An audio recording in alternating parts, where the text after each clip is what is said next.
basically any exercise that I do on the handpan, I try to do with my voice as well. So this particular one is a good example, but moving and then jumping back down.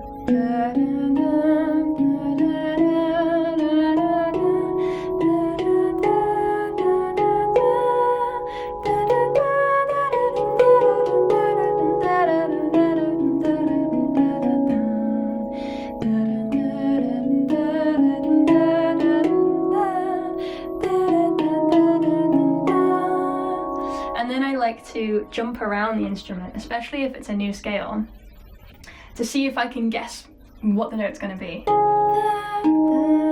Often I can't.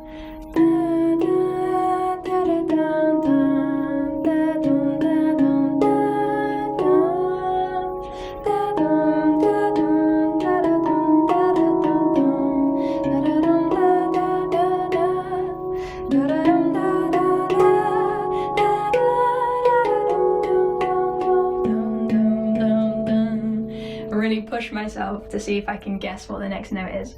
A good place to start is probably with scales.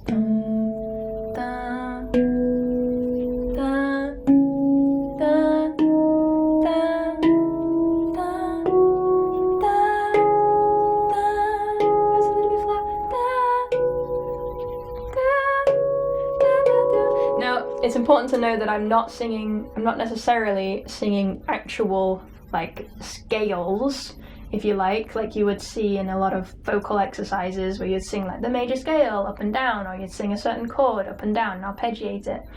The handpan layouts are different, and so it's encouraging different patterns. But because I'm wanting to exercise my voice and I'm wanting to exercise my connection with the particular instruments, I think this is good to dance with the handpan itself.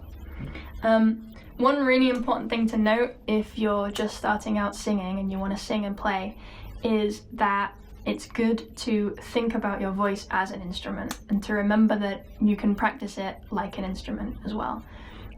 Oftentimes people are like, I can't sing, I want to sing, but when I sing it just sounds bad. And I think there can be a lot of shame around singing a lot of the time, especially because it almost feels like we should be able to, right? If we could do it nonchalantly when we were children and not worry about it, then why can't we do it now, you know? So I encourage you to get out of that mindset and to remember, well actually, I've been playing handpan and practicing handpan for longer than I've been practicing singing. So if I start from scratch, give myself a break and practice like I would on the pan, and practice alongside the pan when I'm playing my scales, sing them as well. When I'm improvising, sing what I'm improvising. Then you'll start to get those muscles and you'll start to get that skill and unlock that skill.